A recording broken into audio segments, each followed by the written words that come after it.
چې کله بدنظري دا شروع کړي که نه نو دا به د لاس په ګناه کې اخته کېږي.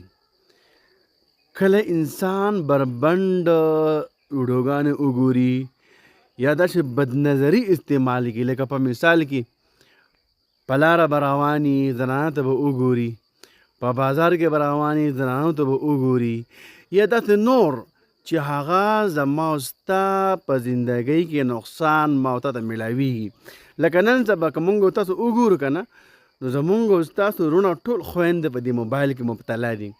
نو دا موبایل چې دی دا یو غټ نقصان ما او تا له راکوي چې کله انسان په دې کې فحاشي ویډیوګانې وګوري، ډرامې وګوري، فلمونه وګوري، هغه عکس راشي په دې ذهن دماغو باندې کینی.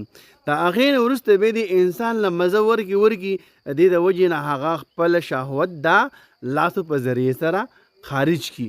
نو ګوره دغه ټایم کې لږ خوني ټیک د کتابونو کې لیکي چې دغه ټایم کې لږ خوني، وروسته بیا دا خفه د انسان.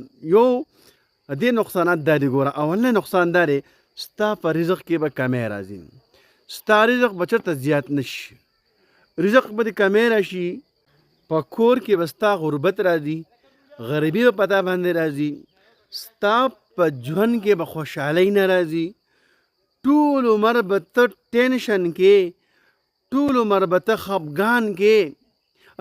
او چې کله دا د دې لاس د دې کار پرېښودو که نه نو انشاءالله العزیز ته به خوشحاله ژوند تېرې. او دې علاج څه دی؟ ګوره دې علاج دا دی چې ته په ځان باندې جرمانه لګې. ټیک ده، ته په ځان جرمانه ولګوه زه به دا کار نه کوم او دا کار ډېر ګنده کار دی، زما جرمانه دا که ما دا کار غلط کار وکړو نو زه به 1,00,000 روپۍ دا به زه یو غریب له ورکوم، مسکین له ورکوم. خو چې دا ستا په وس کې نه وي ته به د کوم ځای نه پیدا کړې، ته به خود بیا د دې ګناه نه محفوظ کېږي. او دویم د دې دنیوي عذابونه خو دغه اخروي عذاب دا د زما وروره چې ته به ګوره جهنم ته ځې. ګوره څوک چې د کار د لاس د مرض کې مبتلا دا به جهنم ته ځي. او دا د قوم لوط علیه السلام د هغې د قوم عمل دی، نو بیا به د هغې سره تا مشابهت هم وي، بیا به د هغو سره هم راپاسې. نو ګوره خفه کېږم وروره، ځان بچ کړي د دې نه، دا ډېر غلط کار دی او ډېر فحش کار دی. دنیا کې به د هم په ذلت سره ژوند تېرېږي او په آخرت کې به د هم په ذلت سره ژوند تېرېږي.